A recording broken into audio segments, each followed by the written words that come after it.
السلام عليكم ورحمة الله وبركاته. فيديو جديد ان شاء الله من قناة منصور فود كورنر. والحلقة دي قررت ان انا اجرب ايه احسن شوربة في اسماعيلية من المطاعم اللي انتوا رشحتوها لي في التعليقات. واول واحد معانا وهو البحار، ابو سندس، ابو رشا العجيب، الفنار، والحلقة. طبعا المطاعم دي المرة اللي فاتت انا ما لحقتش ان انا اجربهم كلهم مع بعض. ونبتدي باول واحد وهو البحار. كان ارخص واحد فيهم، انا حبيت ان انا ابتدي من الارخص للاغلى. كان بسعر 95 جنيه واخد حوالي 10 دقايق في التحضير.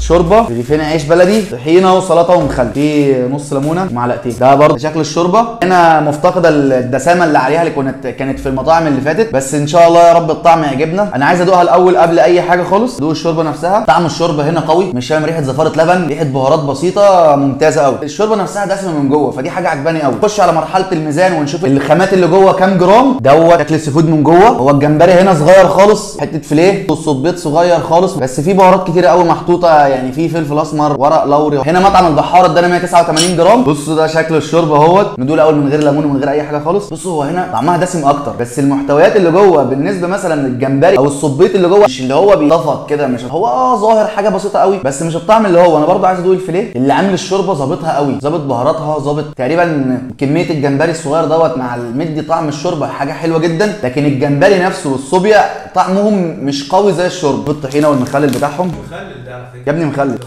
بطاطس فعلا. نشوف طب الحوار بتاع البحار دوت بيقول ايه. حلو قوي الاختراع ده، حلو قوي بصراحه. انا كنت فاكرها مخلل. هنا بقى نشوف هتقول ايه. الطحينه كانت عامله زي طحينه الحسن ابو علي وطحينه الصلاه على النبي. لا لا لا، الطحينه هنا حوار بصراحه. وتاني واحد معانا هو مطعم ابو رشا. طبعا كله فضل يقول لي في التعليقات جرب ابو رشا، فانا حبيت ان انا اجربه النهارده. ابو رشا يا جماعه كان بسعر 120 جنيه، اخد حوالي 10 دقائق.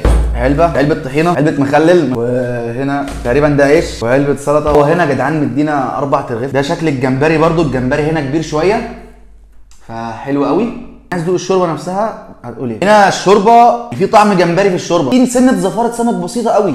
طعم الجمبري نفسه مال الشوربه، ما فيهاش بهارات كتيره. الطعم هنا بصراحه والريحه جبار قوي. نخش بقى على فقره الميزان. ابو رشا العجيب جاب 195 جرام. الطعم برده مش قوي قوي زي الشوربه. الشوربه هنا طعمها اقوى، يعني الميه نفسها طعمها اقوى من السيفود نفسه. بس بصراحه انا كنت متوقع اكتر من كده في الطعم، ما خطفنيش قوي زي الشوربه وزي الريحه. شوف بقى الطحينه بتاعته شكلها مليانه. بصراحه هنا الطحينه ما شدتنيش قوي، طعم الطحينه يعني ايه ضعيف شويه. وتالت واحد معانا وهو ابو سندس، بسعر برده 120 جنيه واخد حوالي 10 دقائق. وقته كله متقارب، محدش بيطول. فهنشوف ابو سندس بقى يقول ايه. هنا عيش برده نفس التغليف ومعلقتين، طبق سلطه، شوربه الجرد اللي انا بحبه، علبه طحينه. فدي حاجه حلوه قوي. ده شكل الشوربه، في دسم من فوق كتير.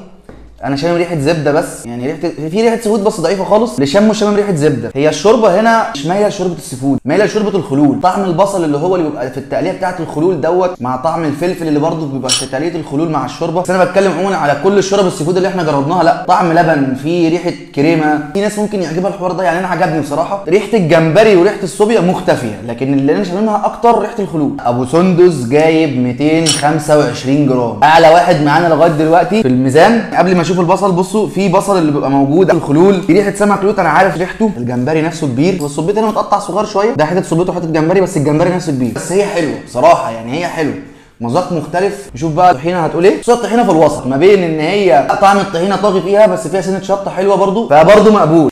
ونخش على رابع واحد وهو مطعم الحلقه. طبعا كلهم في شارع البلاجات ما عدا البحار في شارع السكه الحديد. دوت كان بسعر برده 120 جنيه وخد برده حوالي 10 دقايق. طبق الشوربه، علبه طحينه، ورغيفين عيش. ده شكل الشوربه. هي الشوربه هنا في دسم اكتر حد فيه وش عليه زبده بالطريقه ديت، يعني ريحه الزبده خافيه ريحه السيفود اصلا. هو طعم الشوربه هنا الزبده طاغيه قوي، مش حاسس بهارات، في سنه سيفود بسيطه. وهنا الجمبري صراحه اكبر جمبري لغايه دلوقتي. قطع الصوبيا برده كبيره، وفي خلول برده، والفيليه نفسه برده ما تحسوش نفس الفيليه اللي هو بتاع التانيين الابيض. ده شكل السيفود. ونخش بقى على مرحله الميزان.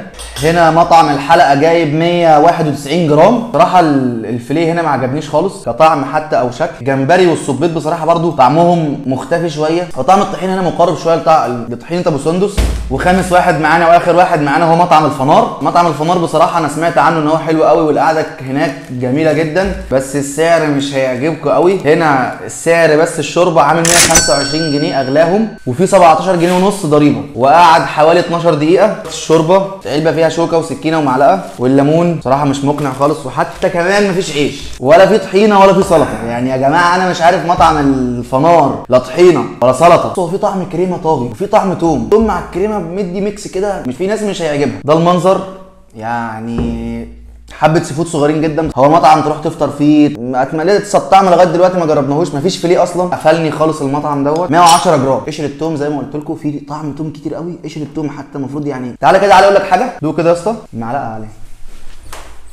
انا حسيت بكده برضه صراحه. مطعم الفنار هنا قفلني منه كطعم، كسعر، كجوده. طبعا يا جماعه اللي كسب معانا في الحلقه ديت اول واحد وهو مطعم ابو رشا العجيب، وتاني واحد معانا كسب هو مطعم ابو سندس، وتالت واحد معانا هو مطعم البحار، وطبعا اسوأ واحد احنا عرفنا مين، مش هنقول عنه. وبكده يا جماعه تكون حلقتنا خلصت. ايه احسن شوربه في المطاعم اللي انتوا قلتوا لي اجربها؟ معلش بقى انا اتقفلت شويه من مطعم الفنار، قفلني مش عارف اضحك خالص. اتمنى ان شاء الله ان الحلقه تعجبكم، وان شاء الله الحلقه الجايه هتبقى عن الفرادي تشيكن اللي من المطاعم السوريه. اتمنى بقى تكتبوا لي اجيب ايه من المطاعم السوريه. اتمنى ان هي الحلقه تكون عجبتكم ان شاء الله. والسلام عليكم ورحمه الله وبركاته.